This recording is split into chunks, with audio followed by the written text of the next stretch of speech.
আমার চ্যানেলে আপনাদের স্বাগত জানাই। আমি আজ একটি আমচুরের টক বানাচ্ছি, যার নাম আমচুর পোস্ত। এইতে আমচুর লাগছে, পোস্ত লাগছে, চিনি লাগছে, শুকনো লাগছে, ফোড়ন লাগছে, নুন লাগছে, হলুদ লাগছে আর সর্ষের তেল লাগছে। এইভাবে আমচুরটা একটু ছোট ছোট করে এইভাবে কেটে নেবেন। একটা আমচুরকে ছোট ছোট করে এইভাবে আমচুরটা আপনারা বটিতে কেটে নেবেন।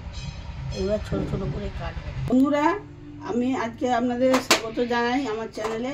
আমি আজ একটি টক করছি, যে টকটা বানাবো বলেছিলাম সেইটা কেমন বানাচ্ছি দেখুন।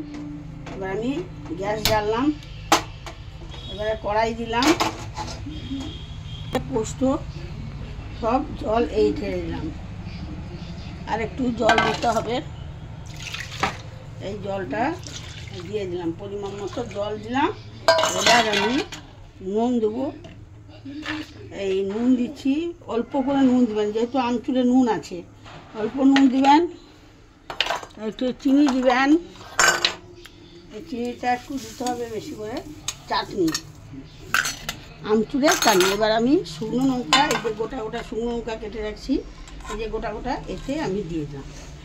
এবার হলুদ দিলাম, এবার অল্প করে একটু হলুদ দেব, এই হলুদ দিলাম। এবার এইভাবে দিয়ে দিলাম। এবারে আমি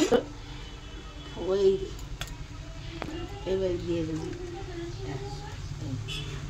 এই সরষের তেল আমি দিলাম, দিয়ে দিলাম। এবার খাপ হবে এটা।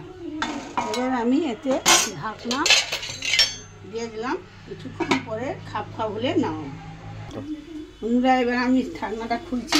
এবার হয়ে গেছে, এইভাবে খাপ হবে, টক টক মিষ্টি মিষ্টি হবে, চাটনি, আমচুরের চাটনি। এবার আমি গ্যাস বন্ধ করছি, নামিয়ে দিচ্ছি। আমার আমচুরের চাটনি হয়ে গেছে, এবার এই জায়গাতে নামিয়ে দিচ্ছি। কেমন হয়েছে এবার খেয়ে বলবেন যে এটা কেমন হয়েছে।